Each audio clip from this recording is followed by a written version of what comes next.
അല്ല, ഇതിപ്പോൾ എന്താ ഐറ്റം നിങ്ങൾക്ക് മനസ്സിലായോ? അറിയുന്നവർ കമൻറ്റ് ചെയ്യട്ടോ. അറിയാത്തവർക്ക് വേണ്ടിയിട്ട് ഞാൻ പറഞ്ഞുതരാം. ഇതാണ് ഡ്രാഗൺ ചിക്കൻ. ഇതെങ്ങനെ ഉണ്ടാക്കുന്നതെന്നുള്ള വീഡിയോ ആണ് നിങ്ങളിനി കാണാൻ പോകുന്നത്. അപ്പോൾ ഇതുണ്ടാക്കാൻ വേണ്ടിയിട്ട് ഫസ്റ്റ് നമ്മൾക്ക് ചിക്കൻ്റെ ബ്രസ്റ്റ് പീസാണ് വേണ്ടത്. ബ്രസ്റ്റ് പീസ് ചെറുതായി നീളത്തിൽ അരിഞ്ഞു കൊടുക്കണം.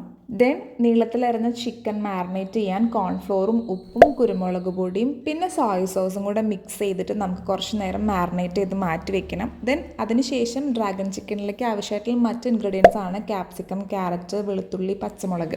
സവാള വേണമെങ്കിൽ ആഡ് ചെയ്യാം, ഓപ്ഷണലാണ്. അല്ലെങ്കിൽ നിങ്ങൾക്ക് ബെൽ പെപ്പേഴ്സിൻ്റെ യെല്ലോയോ റെഡോ അത് എടുക്കാം. ദെൻ അതിനുശേഷം നമ്മൾ മാരിനേറ്റ് ചെയ്ത ചിക്കൻ ഓയിലിൽ വറുത്തെടുക്കണം. വറുത്തെടുത്തതിന് ശേഷം അതേ പാനിൽ തന്നെ നമുക്ക് കുക്ക് ചെയ്യാം. ഫസ്റ്റ് കാഷ്യൂ നട്ടാണ് എടുക്കുന്നത്. കാഷ്യൂ ഇല്ലെങ്കിലും പ്രശ്നമില്ല, അതും ഓപ്ഷണലാണ്.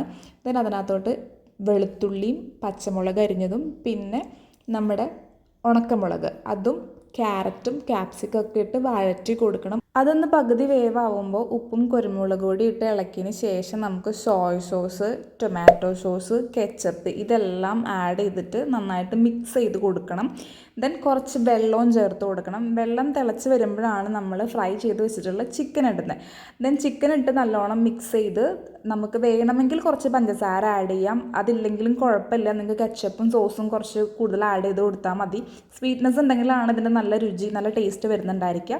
സോ നമ്മുടെ ഡ്രാഗൺ ചിക്കൻ ഇവിടെ റെഡി ആയിട്ടുണ്ട്.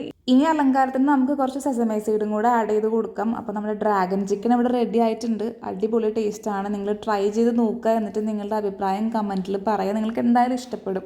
സ്വീറ്റ്നെസ് ഉണ്ടെങ്കിലാണ് കുറച്ചും കൂടെ ടേസ്റ്റ് മുന്നിൽ നിൽക്കുക കേട്ടോ. അപ്പം അതും ഒന്ന് ശ്രദ്ധിക്കുക.